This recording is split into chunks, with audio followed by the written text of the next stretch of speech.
I knew that when I graduated, I wanted to have some experience under my belt. So I actually moved to Berlin for a year and I interned at a couple design studios there. And that was really eye-opening for me.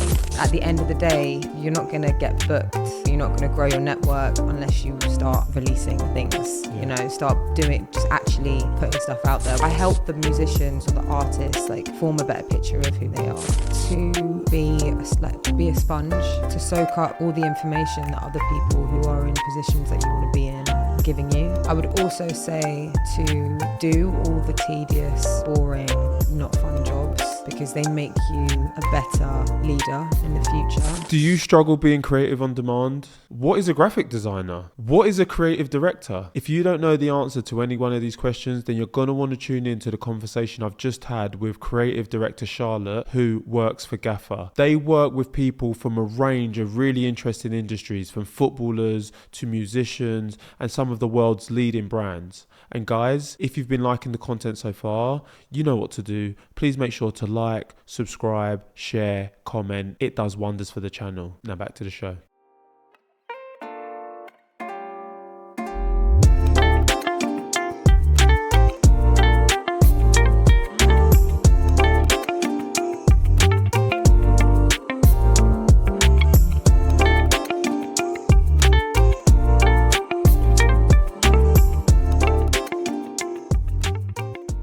Hi guys, welcome to another episode of What My Best Friend Does, where we talk about what your best friends do so you don't have to. Today, I'm joined by my best friend, the creative director, Charlotte. How you doing? Welcome to the show. Hello. Good to have you on. Thank you very much for having me. No, absolutely my pleasure.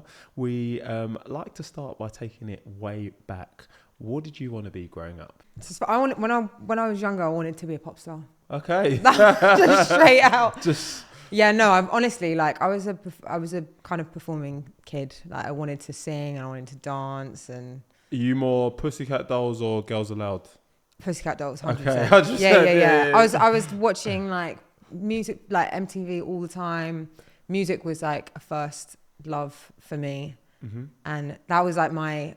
You know, what do you want to be when you grow up? An astronaut? I wanted to be a pop star. Okay, so you wanted to be a pop star. Yeah. Yeah. It didn't happen. Not that we want to like, you know, spoiler alert. Yeah. But obviously, like, you've landed on your feet. You're a creative director now. Can you briefly take us like on your journey like to this point? Like, did you go to university and the various roles that you've held up until now? Yeah. So I mean, like taking it way back, like when I was at school.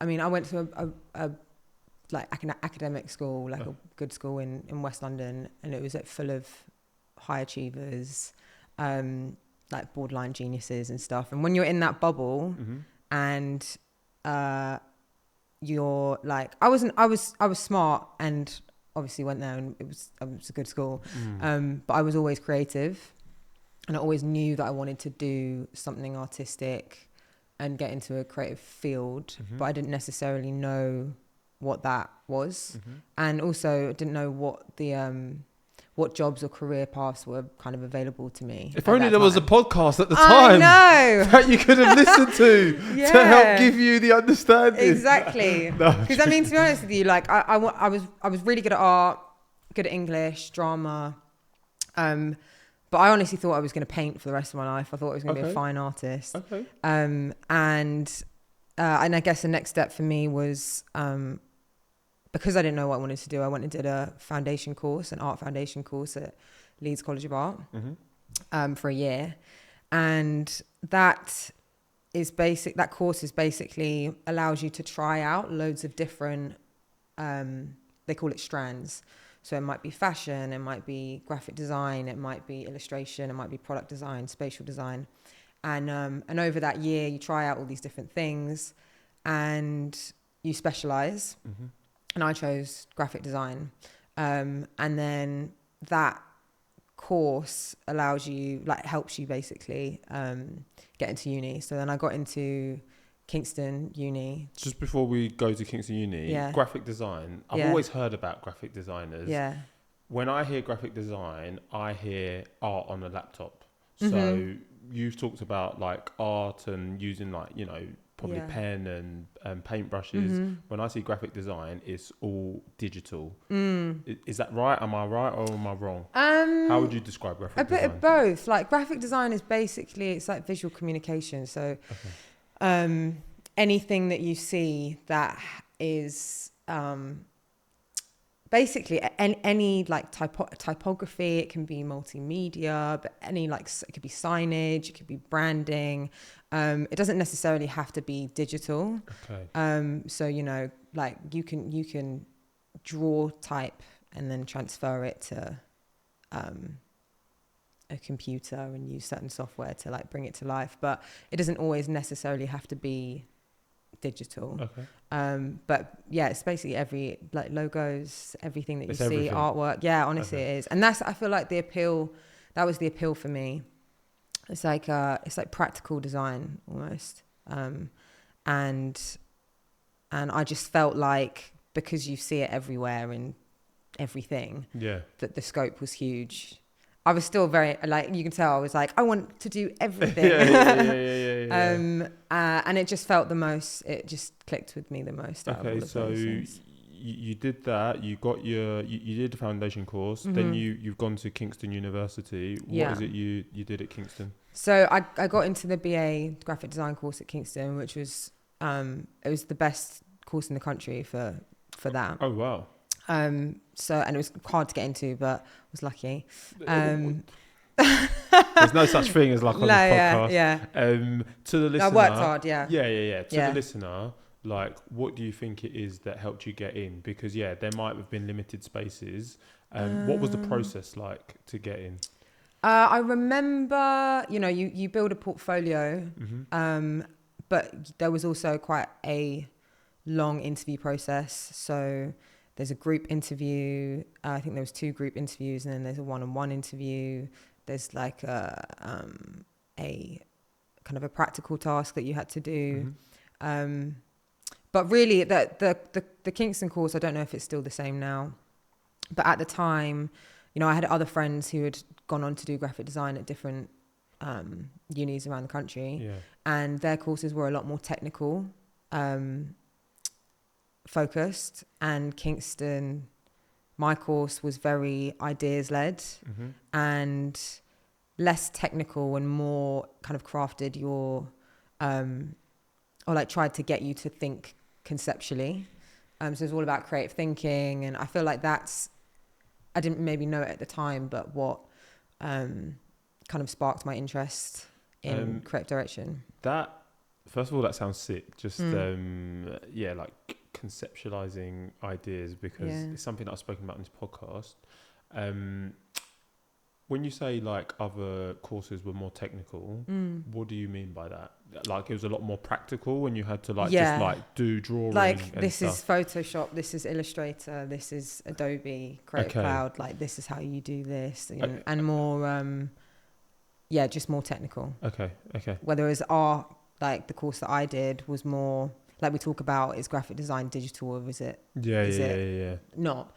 There was a lot of like physical art making, and I made like lollipops for one of my projects. Like, it was funny. I did like a project about my identity and being half English and half Japanese, and I made lollipops that had like half British flavors. So it was like Marmite and soy sauce lollipops. You chose Marmite. Yeah. What? Or, like, not Marmite. Marmite's not even Marmite British. and soy sauce. Like, I mean, and I got people to try it and be like, "Can you decipher what the flavors are?" And people can you say disgusted in English and then again in Japanese? No, I'm joking. Yeah, or like, it was like, it was like strawberries and cream and like wasabi or something. Okay. And I was like, I gave it to people to try. Yeah. And the whole point was like, can you decipher the flavors? And people couldn't really decipher. And I was like, that's how I feel about my identity. Ooh, yeah. No. You know I feel that. Yeah, I don't know if that really lands now, but like, no, it does. But so that it was very practical and it was very conceptual. It was less like sat at a laptop making stuff. So you enjoyed, you loved it? Yeah, I really did. It was an experience for sure. There was technical parts of it, but I'm glad I went there for sure. Okay, so just before we move on to kind of like finishing uni and preparing for after, so I've previously had a guest on who was like deputy head of admissions at Cambridge, and he spoke about like the Cambridge interview process, and he said one of the things they looked for in the interview process was people being like authentically themselves and showing like a passion that you couldn't kind of apply if you just wanted to do the subject for the prestige of the subject. Yeah. Do you feel like when you did those group interviews and that one-on-one interview, that was like something they were looking for, like you to be authentically yourself? Yeah, I definitely do. I think they looked for people who weren't, who were thinkers, I think, whose like portfolio had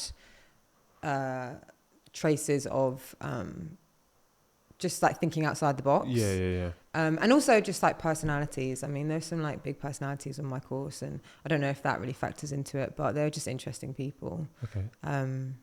That's it. But yeah. All right. So you do your graphic design. You do your graphic design course. Whilst you're doing the course, do you start to get an idea of what you want to do post your studies, post your education? When do you start thinking about life after university? So yeah, it was first and second year. Kind of, thought that I was going to work at a design studio as a graphic designer. Maybe do some creative direction, but that was kind of my graphic design was my path. But I knew that when I graduated, I wanted to have some experience under my belt. So I actually moved to Berlin for a year. Wow. And I interned at a couple of design studios there. And that was really eye-opening for me, because I was like, oh, okay, maybe this is not what I want to do. Not what I want to do, but it made me realize the things that I didn't want to do more than the things that I did, which I think is often more helpful, because as a creative now, I think it's such a strength to be multidisciplinary, to not just, you can be a graphic designer who wants to do creative direction, or who wants to be a photographer, or who wants to direct music videos. You don't have to pigeonhole yourself into one lane. And whilst I was in Berlin, I had 2 experiences working for 2 different people. And one studio was basically, there was no office. We were all working from like each other's houses or in coffee shops. And but the communication between myself and like my boss at the time wasn't great. And it just made me feel like, this lacks so much structure.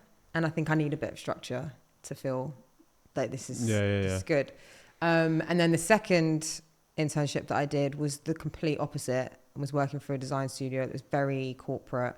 And I just sat at my desk, like converting files, and no one spoke to each other. It was so dry. And I thought, no, I don't want to do this either. So you got both ends of the spectrum. I got both ends of the spectrum. And I was like, I need something somewhere in the middle. Or I knew that wasn't really, if I was to look for a position at a job, I knew what I didn't want, which I thought was useful. But it wasn't. And then I came back from Berlin and graduated with that experience, which I think is what helped me later on. But I did know at that point that I didn't necessarily, I thought, want to work for a design studio. I could work for in-house for a brand, might be more interesting. Because I wanted to be, I didn't necessarily want to be part or just be focusing on design all the time. I wanted to do other things. I've got so many questions to ask, so many things running through my brain. So my first question is, to anybody who's thinking about like studying graphic design or looking for their first role in graphic design, what would your main piece of advice be to them? My main piece of advice, you just have to start making. Like, I feel it's really easy to be so precious about your work and what you're making and be a perfectionist about it. At the end of the day, you're not going to get booked. You're not going to grow your network unless you start releasing things, start doing, just actually putting stuff out there, whether that's just you creating a poster or doing your own personal project or whatever. Like if you've got an Instagram account and you want to post stuff up there, or you've got a website, is to not like gatekeep your work and not to be scared about, oh, this isn't good or this and that, because someone's going to like it and it's going to give you an opportunity somewhere. I love that line. Don't gatekeep your work. That's massive. And I think from what you were saying earlier about, doing the internship and going to Berlin, I think when you're young, time is on your side. So I think a phrase, it might not be like completely the same, but it's like fail fast and fail quickly. If you take on as many different jobs as possible when you're really young, to your point, you'll know what it is you don't want to do, and it's going to bring you that step closer to doing what you do want to do. So it's just try out as many things as possible whilst you're young. Definitely. Whilst time on your side. Because trust me, you're about to get old. I'm talking about myself. Obviously, I'm feeling tired. My back hurts. Definitely try everything and see what sticks, really. Because there is so much that you can be, and not everyone is as not everyone is great at showing people that. Yeah. You kind of have to figure out yourself, wouldn't you? I 100% get that. And so we've come out of uni. You've done your interning. Where does that lead you to next? So I decided I was going to freelance for a bit, but that's really hard when you have zero connections. Yeah. So I learned that quite fast. I mean, I freelanced basically for a year and a half, maybe, and did a couple projects on and off, did some like personal stuff, basically just growing a portfolio. And then I started working closely with a studio. I wasn't employed, but you're playing that whole like up and coming creative, got to do so much work for free. I was making no money, but I was building a network, which was great. And then I was kind of doing one-off projects, freelancing for a year and a half, 2 years, maybe a bit less than that. Year and a half. And then and built up a portfolio, was doing like what I said, like posting work on my socials, and then I got approached by GAFFER, which is where I'm currently at, in 2020. Oh wow, just so before lockdown. Yeah, it was in lockdown. Yeah, it was in lockdown. Okay, sick. So many questions before we get into GAFFER. First, you've spoken about like building your portfolio and doing projects. To like potential graphic designers who are listening to this, what constitutes a project? Like, how would you define graphic design? So the type of things that I was doing was like building a website, designing a website for like friends and families, which I can design a website for you, but I will not build it. I learned that like, nope, not for me. I'm not a web builder. But we'll do stuff like that, or I do artwork, like project artwork for some friends, or I would help with like the visual identity for a brand. So also was working. Sorry. No. Was working closely with other designers, that pitching for certain stuff. We didn't get anything, but it was a good learning curve. I learned how to, the process of pitching to be able to do a project. So those kind of things. Okay, so it's like a very wide spectrum. Yeah, very wide. And also, it depends kind of what graphic design you want to go into. You could design for clothing. You could go into branding. You could go into publication design, magazines. You could go into logos. It's like really dependent, or album artwork. It really depends on your interests. But yeah, I kind of cast the net pretty wide. Okay. So you casted it pretty wide. Gaffer comes in lockdown. Yeah. How would you define what it is Gaffer is and what they do? So GAFFER is we're a media platform, like events specialist and fashion brand for within music, fashion, football, and contemporary culture. I mean, that sounds very, very fun. It Okay. is very fun. Yeah. So what I heard there, and let me know if I've got this right. So media company, so you kind of like run campaigns, and it can be with musicians and footballers. Events, so you're putting on nights, which I suppose are linked to music, Yeah. and then everything else in like the media sphere. So like from a creative aspect, I don't know, like I suppose like with like your clients, their image, their look, their feel, I suppose their connection with particular audiences, Yeah. etc., etc. Yeah. Good. Good. Very good. Okay, sick. One thing I wanted to kind of get your view on is like your creative process. So you touched upon the fact that when you were at uni, they helped you to think more about like conceptualizing ideas. For you, what is your creative process? So it really depends on the project. Every day is different. But I guess from a editorial perspective, if we like, so how I approach that side of things, or project, like we're shooting a talent. It might be a footballer, it might be a musician. Land on the talent, and then I'll go into like research mode. So I'll find out, where they grew up, what their heritage is, what their interests are, what their side conquests are, like whether they're philanthropic, whether they're into their fashion, whether they're into their music. Can I just jump in there? Yeah. Because when people say like they do research, I always want to understand like what goes into research, and what I mean by that is because you're going to work with someone, do they kind of let you in? Do you interview them directly, or is it I go onto Google, I search this person, I ask friends and family? Like, what is it that allows you to go deep into the research of your talent? So a lot of the time it might be the management team, like giving us a little bit of insight, like, okay, this artist, for example, has a new project coming up. This is the direction that they're going in. They really like their project revolves around the idea of self-reflection and, it's like very introspective, blah.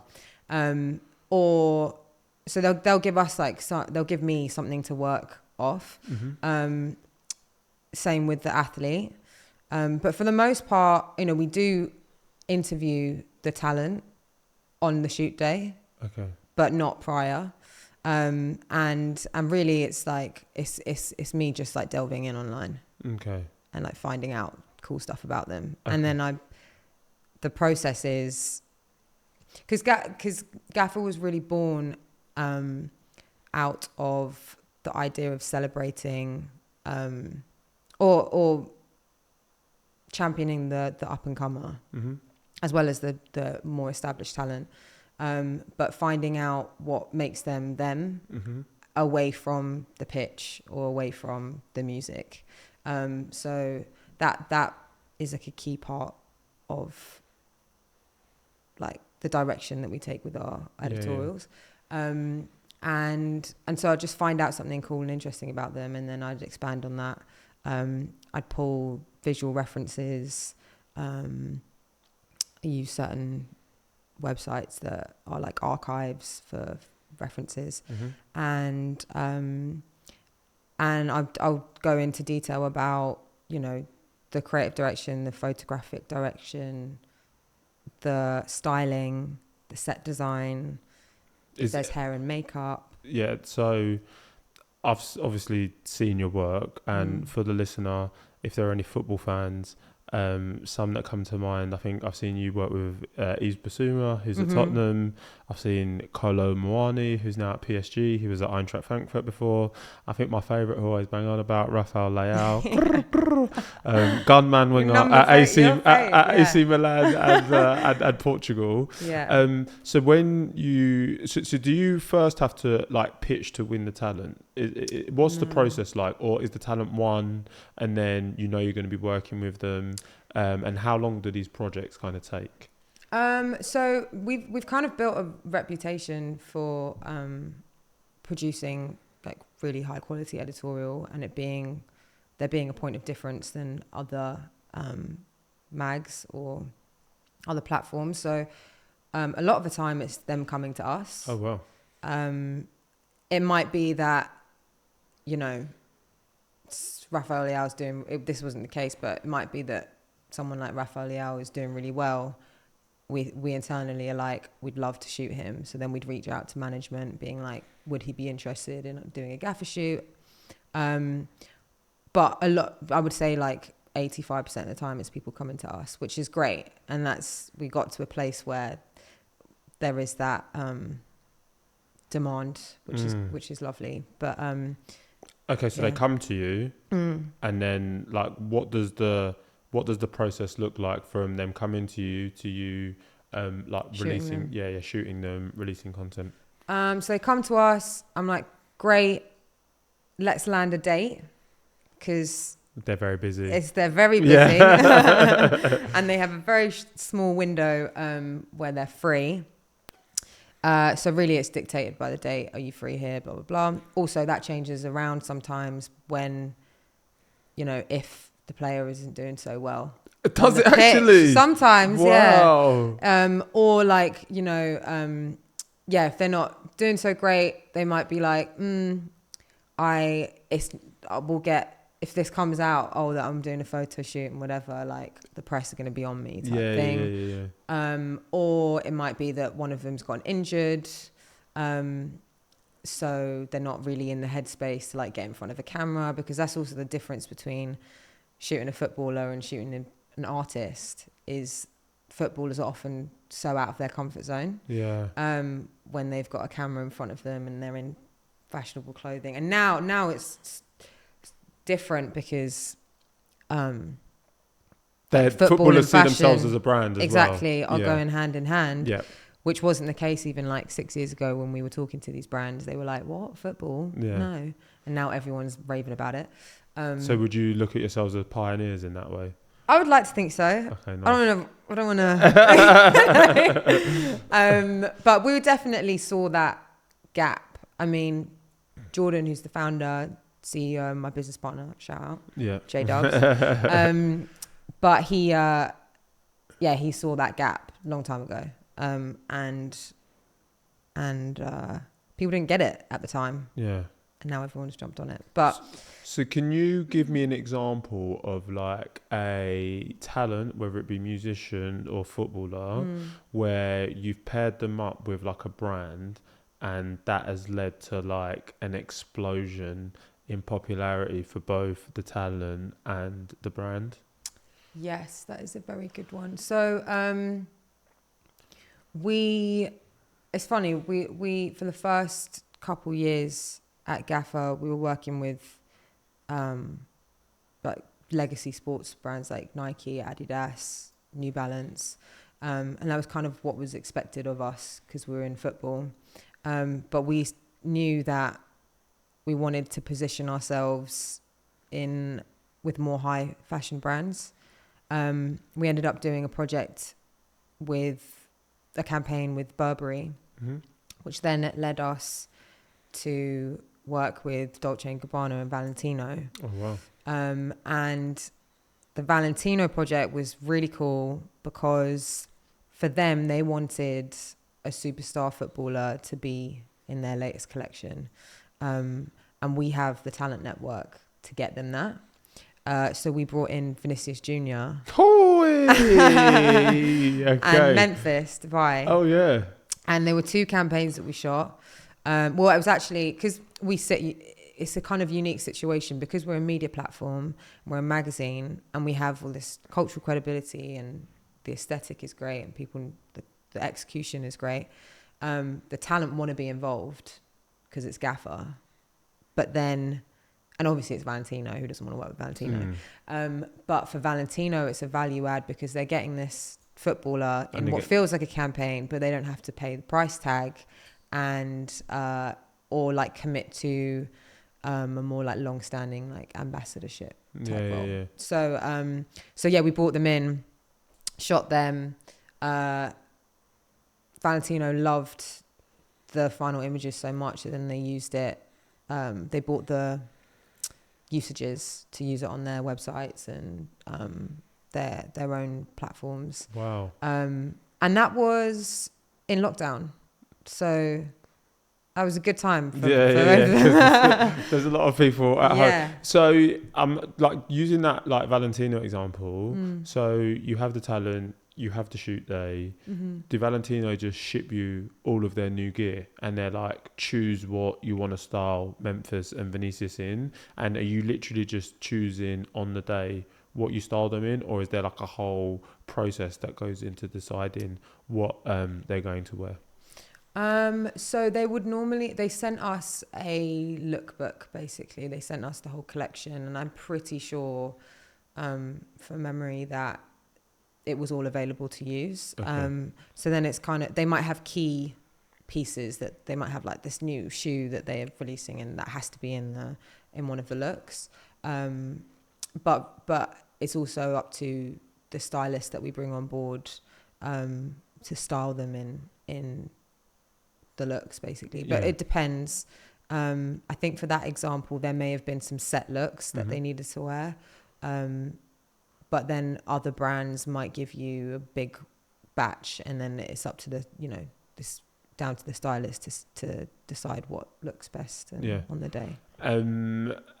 There's so much to digest here, and I'm just like, and I think I've said it a few times. This whole process, is this weeks long? Is it months long in the making? Is it years long? Does it vary by project? It does depend. If it's just a straight GAFFER editorial, it can be in the diary for 2 months, or it could be next week, and you got to turn it around pretty quickly, because it just depends on talent schedules and availability and stuff like that. But for the more when you're working in collaboration with a brand, that process is a lot longer, because you have to get sign off on budgets, and you got to talk to this person, and then they got to talk to this person, all in internally. So it can range. It can be 3 months, 6 months. It could be a year. It really depends. How many projects would you say that you work on at a time typically? I'd probably say like 4 or 5. Okay, well, different ones. That sounds. And they're all of different scales as well. There might be a project that we're working on for 2025, which is a big one, or it might be, we've got a shoot next week that I need to organise crew for. Book studios, talk to photographers, etc. Or it might be a project an internal project where, because we've started releasing clothing, so I'll be designing clothes for this upcoming collection. Oh, wow. But then there's certain deadlines we have to meet for production, so it's always juggling things, but they're never the same. Yeah. Which is great. And my next question was going to be, how do you prioritize? But I suppose based on what you've just said there, right, prioritization will come from like when it's due to be delivered. Yeah. I suppose like the size of the client. Yeah. And like your capacity at the time. Yeah. I mean, there's sometimes I have at the beginning of the day, I like to do a to-do list of all the outstanding projects that we've got, and then what do I have to get done today? And sometimes I come in, some member of the team will be like, okay, we actually need this today. So then that gets bumped up in the priority list. So it really shuffles and changes. How big is the Gaffer team? It's tight. It's a small circle. But we have like a core. We have a core team of about 5. Okay. And then, but we have a big network of freelancers that we work with regularly, that we've built over the course of however long it's been about. So the fact that there's like a core team of 5 would suggest that you're still like very much a startup. Mm-hmm. Could you talk me through some of the pros and cons of working in like a startup environment? So the pros is that, you really have ownership of whatever you're doing, and there's less red tape. There's no, if you have an idea and you want to do it, you can just do it. Mm-hmm. If you're all aligned, you don't really have to wait for people to make decisions. You can just make decisions really quickly. And that's what I think is great. And also, it also means that all of us wear different hats. Like my job role might be creative director, but then I'll also, when we throw events, I'm like operations on the night. And I might have to, I don't know what other things that we do. You might have to be like finance. I might have to, That's a joke. Yeah. You could literally be doing anything. You could be doing security. Exactly. Yeah. And it's the same for the others, Yeah. So that's really great. It means that no day is ever the same. Mm-hmm. Cons for working with in a startup, is it depends on the company. I can only really talk for my own experience, but it means that you have a lot to do. We're very good at not being overwhelmed and like finishing at a certain time, and but it means that you are responsible for a lot. The buck stops with you. Yeah. I hear that. But is that really a con? I don't know. No. It didn't sound too bad. Yeah. You mentioned the fact that the buck stops with you, and that you need alignment to, alignment allows you to make decisions. What happens when you're not aligned with people that you work with, and how do you handle disagreements? That's a good one.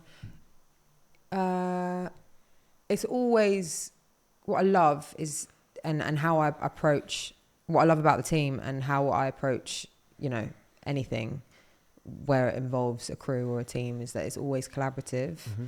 It's never, this is how it has to be done. We can't expand on it in any way, shape or form. Because that's where I feel like I get the best ideas as well, is from bouncing off other people. And there might be disagreements in direction, or, certain people want to do things differently, and that's fine. It just means that a lot of the time it's, well, let's just do both, and then see which one works out. And that's really the approach that I like, because it means that you're not dismissing anyone's opinion or you're claiming to know better, because you might not. And so, yeah, it's, everyone always has a really great experience when they work with us, because it's always collaborative, especially on a shoot.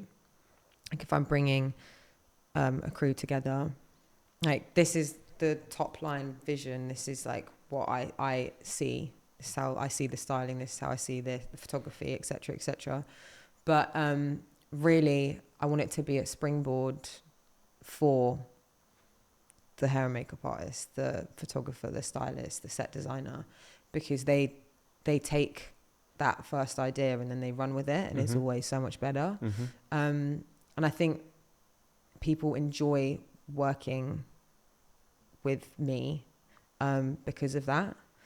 Yeah. Okay, sick. One thing I don't think we cleared up, so I'll ask again. So in your role as creative director at GAFFER, what would you say, like, what is it that you do typically? So I know it varies based on, so let's take it a thing by thing. We'll start first with like a musician. What would your role as creative director be when you're working with music talent? The role is basically like to help them understand like everything from a creative perspective. So like whether that's how they dress, whether that's the mood and tone of the content that they're putting out, whether that's what their visuals are like, you know, what is it, moody, is it happy, is it light, is it dark, is it how do you I help the musicians or the artists like form a better picture of who they are, so that their audiences and their fans can connect with them. That's really it. Okay, so that's musician. For a footballer, what would you say you do? So for a footballer, it's helping to tell their story. And it's the same with musicians. It's like helping to tell a story visually, like, or helping them show people a bit more of their personality. Especially, it's mainly with footballers. It's like, okay, their style. This is how I like to dress. People might not necessarily see this of me every day, but when I'm in a photo shoot scenario, like, this is what I want to look like. This is how I present myself. And I think that's what I was trying to get to, like, with the talent, in what you do with them, what I suppose is the finished product, shall I say? Is it photos from a photo shoot? Is it an advert? Is it like a magazine article? Is it all of the above? So you're working on producing, what is it you're producing with the talent? It will be a photo shoot. It might be a video campaign. Might be a music video. Might be album artwork. It might be. I mean, that's a lot. That's a lot there. Yeah, you just said a lot. Okay, sick. Yeah. And then the other arm to GAFFER is obviously the events, right? And we're recording this, I think, a couple of weeks after you've just put on like a crazy event for like 1,500 people. Can you talk me through, like, how does that come about and what goes into putting on an event for that many people? So yeah, that was a cool project. That was a great night. You should have come to that. I was at a wedding, I told you. Sorry, I got married. What was I supposed to do? Yeah, it was. So that was in the pipeline since, I think, October last year. We had basically, the origins of the events is that every time we release an issue of GAFFER, we would throw a party, like a launch party, and there would always be invitation only guest list of everyone that we shot in the mag, everyone that was involved in it, friends and family, super private, full of like very high profile people. And the parties were not P. Diddy, please. No, GAFFER, I'm joking. That was a joke, GAFFER. They are not associated he's not with P. Diddy. Yeah, he's never been there. No, and we did shoot his son though. But so the parties kind of just grew a community of their own because they were so good. And we started putting on regular parties and events, same thing, like guest list only, and building a community through that. And then summer of last year, we decided to throw our first ticketed event to open to the public. And that was at Coco on a regular Sunday night, which was a bit ambitious. 1,500 people, and we booked Popcorn and Western. We had an all-female DJ lineup, and that was amazing. And we thought we'd run it again, but go bigger. So then the event that we just put on a couple of weeks ago was Amapiano All-Stars lineup for International Women's Day. And, we picked Amapiano because we play a lot of Amapiano at our parties anyway. We're fans. And Amapiano is the fastest growing music genre at the moment, and it's kind of championed and led by women. Mm-hmm. So we felt like it was the right fit for International Women's Day. And so we went to, and not personally, I was handling it remote, but a couple of members of our team went to South Africa in January and we filmed this whole event campaign video with all the talent in South Africa, because I think there was like there were 6 girls on the lineup, I'm pretty sure, from what I can remember. And I think like 3 of them are from South Africa, 2 of them are from here, but they play only Amapiano. And it just the video traveled really far and made a big impact. And we threw the event, went live with tickets, and then we threw the event at Studio 338 in Greenwich. Yep. And that was like 2,000 people. Oh my goodness. Yeah. And but it was amazing. It was so fun. I mean, obviously you can kind of enjoy the night yourself, but I'm on my phone the whole time. Like, this person needs to get in, like the tech guy. I'm like, confetti now. Yeah. Or like, this table doesn't have drinks.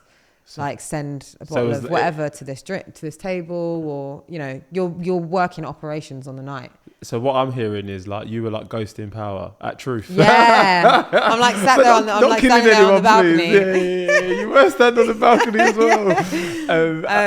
Along with like the rest of the team, but that part is really rewarding when you see everyone there and you think, because the whole time leading up to it, even though you're selling tickets, you're like, is anyone even going to show up? Yeah. And then the night is halfway done and the room is packed, and you're like, wow, all these people came there. So my question is, what's next? Is there anything in the offing? Anything we can share? There's a couple little things in the pipeline. I mean, we definitely are going to do something around the Euros. Okay. Because it's a big milestone. Yeah. We also, I mean, last year we spent we threw a lot of events growing the community. And this year we're scaling back the events, but the ones that we do are more high impact and bigger. And we also want to do some more stuff abroad as well. So more stuff in the States, Tokyo, so I can go there and see my fam. And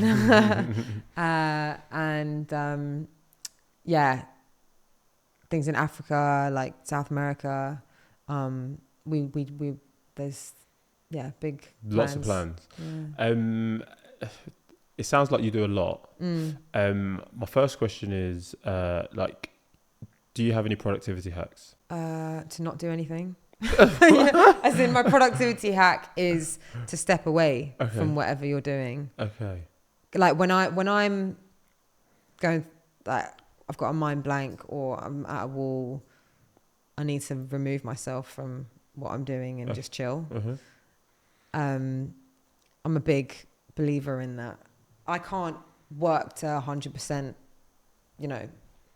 I can't be 100% productive if I am my brain's going too fast or I'm overworked.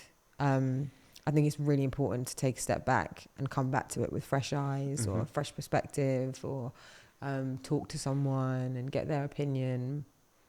That's a hack for me. Yeah, and I've had another creative on the podcast previously, and she said that she found it very difficult being creative on demand. You mentioned like having mind blanks there. Do you struggle with being creative on demand? And if so, what would be your advice to anybody who has to be creative on demand? There's definitely times where, the creative juices aren't flowing, and you just have to, you're not inspired, but you have to try and get inspired quickly. And, whether for me that's, listening to music or watching a music video or watching a film or going on like Pinterest or Reno or other platforms that can give you inspiration. And also, I had something that I was going to say. Forgot now. My blank. yeah. But you can't step away from this podcast. Gotta say it.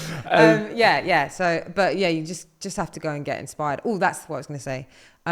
Is that I get really inspired by other creatives. You know, a lot of my friends are in creative fields, whether that's they're set designers or they're advertisers or they're musicians or they're dancers or songwriters, photographers, whatever. Mm-hmm.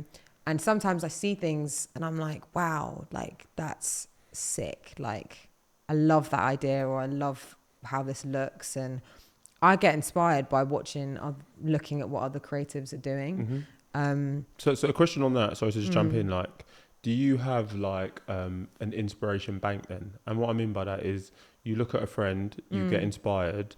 Do you like, I don't know, save that post or note it down, and when you need to be inspired, you have like this portfolio of things where you can draw inspiration from? Yeah, I definitely have folders on my laptop, and boards on Pinterest, or like things saved on Instagram where I've seen something and I'm like, it's moved me in some way.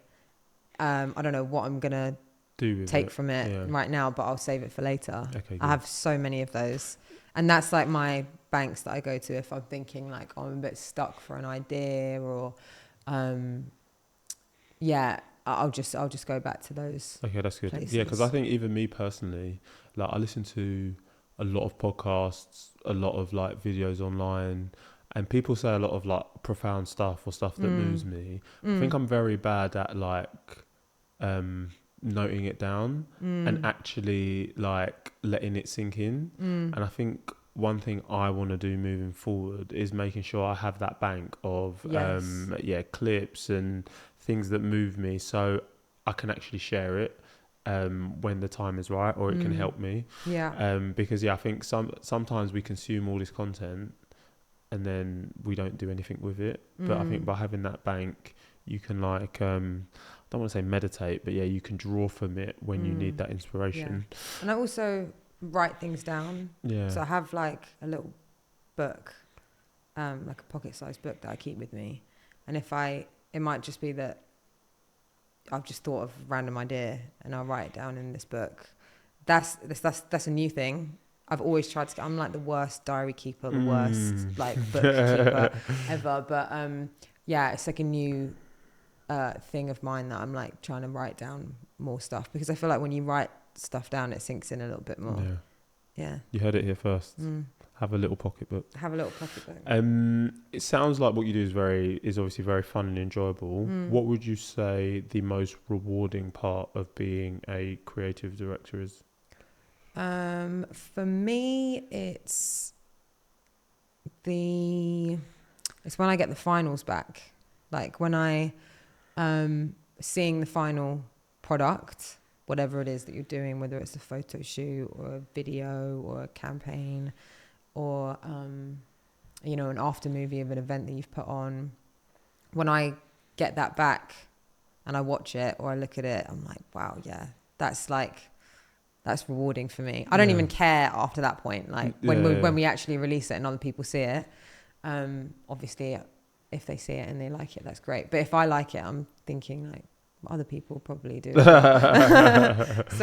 really it's just the moment when I see the finals, that's like sick. The reward for me. And then in the inverse, what would you say the most stressful part of being a creative director is? I think when things don't go to plan last minute and having to adapt to that. So that might be, a photographer dropping out, or a DJ dropping out of a lineup last minute, or you getting to set and the set designer that you've been speaking to every day for the last 2 weeks just hasn't done what they've said they've done. Wow. And you've got a talent 15 minutes away in their car and you've got no set, and you just have to adapt.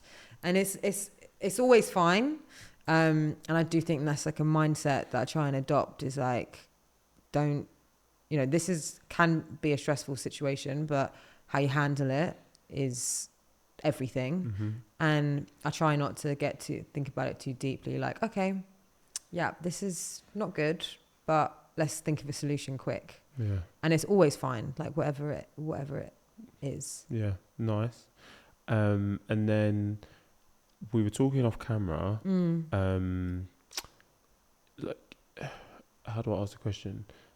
You said that, you know, compensation, it varies based on, you have various benefits being in a startup versus being in like a big corporate. Can you talk a little bit about, how creative directors are typically compensated? I mean, it does range, obviously. And it also depends on, you know, the team that you have. If you're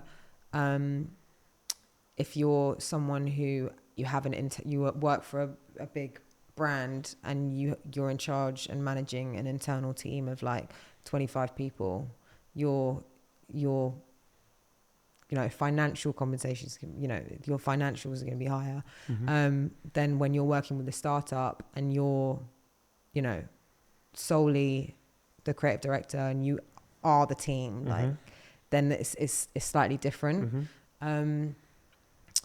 But it does range.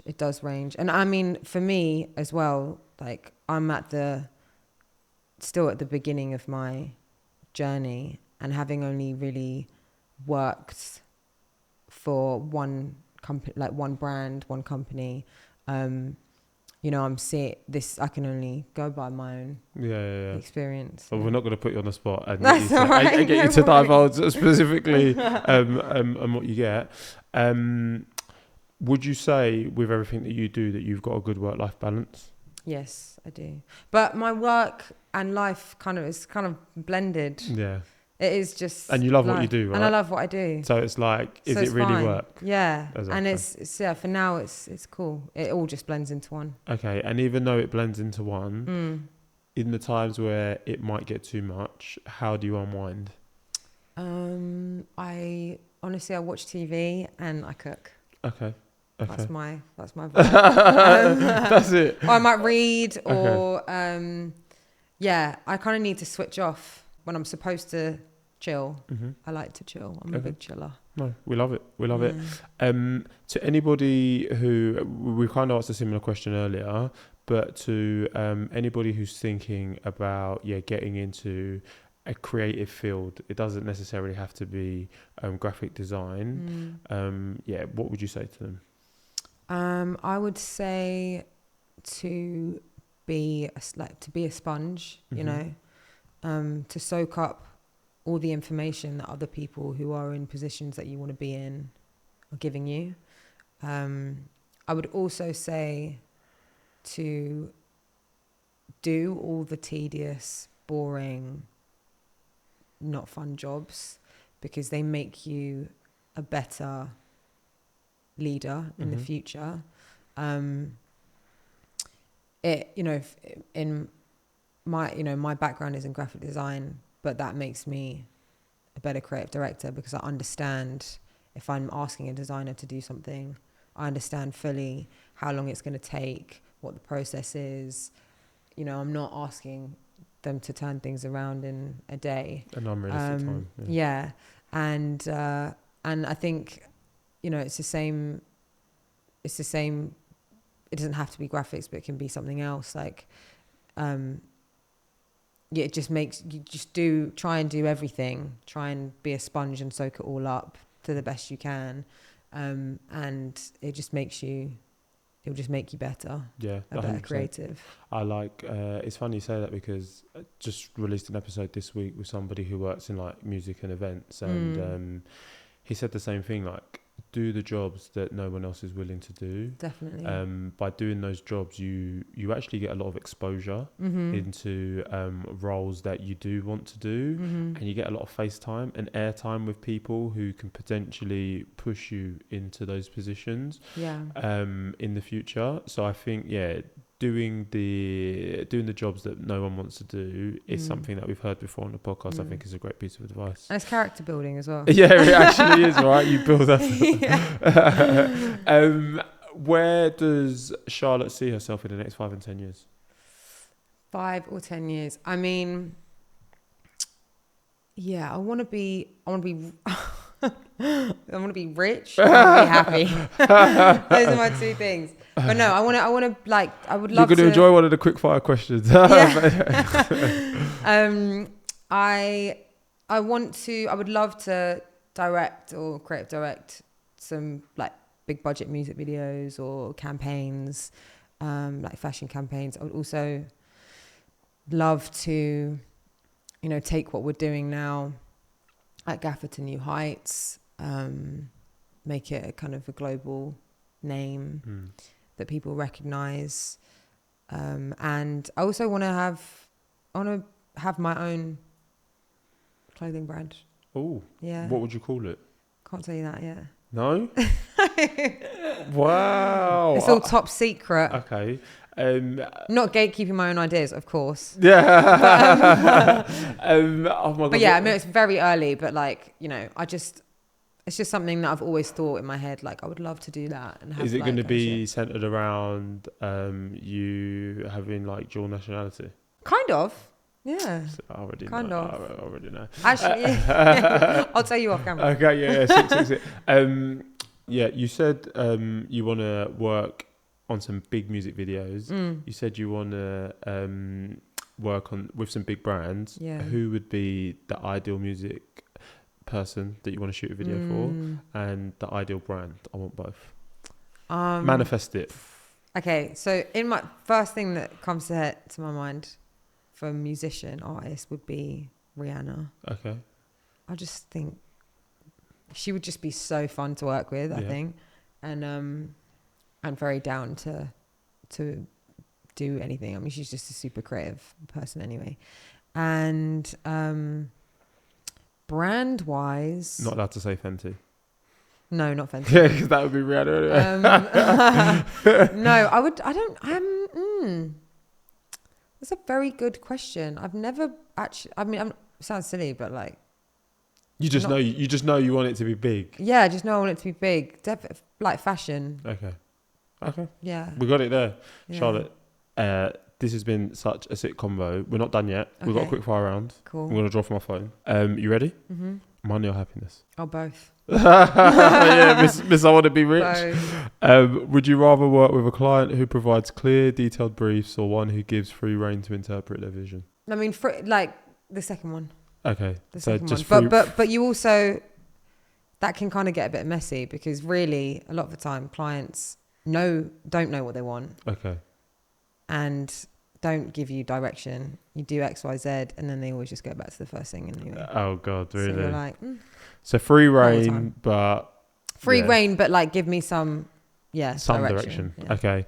Would you rather have full creative control over a project but limited client input, or extensive client collaboration but less creative freedom? Say the first one again. So basically, full creative control but like basically no client input. Yeah. Or max control, and the first one. Yeah, the first one. Okay. Would you rather travel to the past or future? I was thinking about this the other day. The future's looking kind of scary, so I'll maybe go past. Okay, we like that. Yeah. Would you rather prioritize creating work that appeals to a broad audience or cater to a niche demographic with a distinct taste? The second. Okay. Niche with a distinct taste. Favorite book? My favorite book. I love reading, but I'm a slow reader. So is that your way of saying you've never finished a book? I've definitely finished books. There's books that have like stood out to me. I mean, I read The Colour Purple when I was like 16 or something, and I loved it, and that's always stayed with me.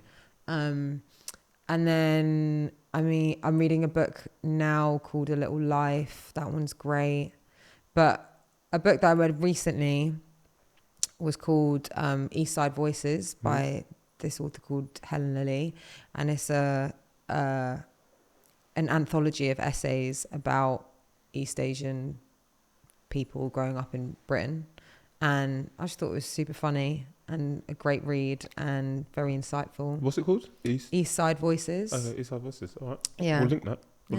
Cool. Give me some royalties, please. Oh, and sorry, I have to plug my friend. Okay.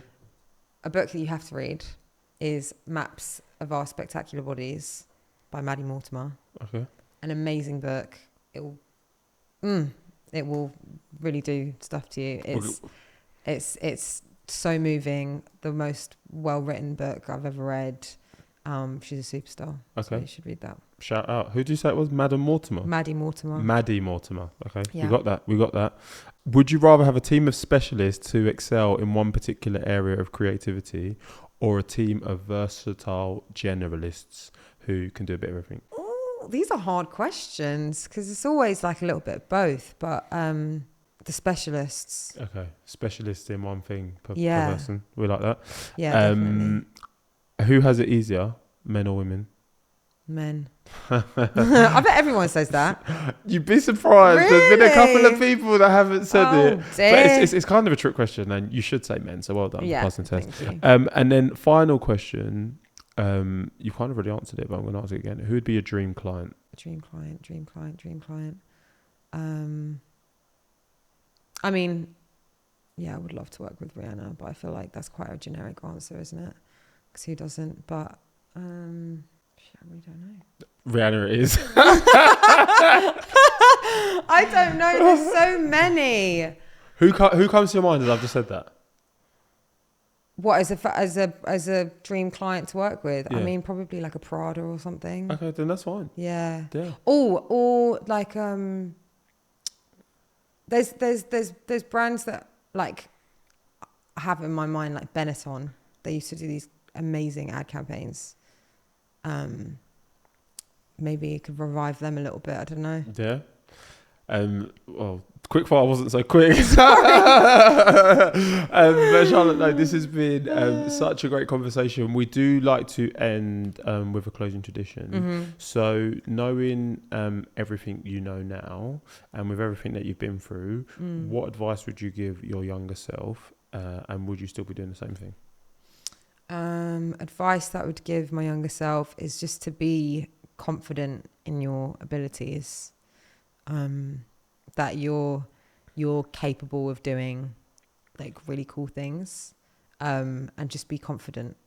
Charlotte, thank you. That was wonderful. And I would still be doing what I'm doing. You would, yeah? Yeah. That's what we like to hear. Yeah. You're doing your dream job. This has been so insightful. I feel like I've got a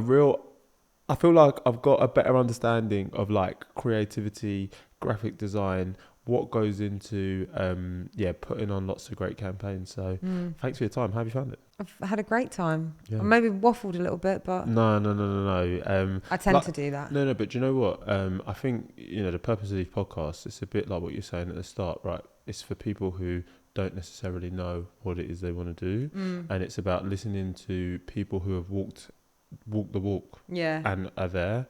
And it's about you sharing your insight into, just from this conversation, the fact that you started in graphic design, but now, you're doing like a whole facet of things. And I think if I was a young person listening to this, I would feel, oh, okay, I can do that. Oh, maybe I should look at Kingston University. Yeah. Oh, okay, maybe I should do an internship, not in Germany.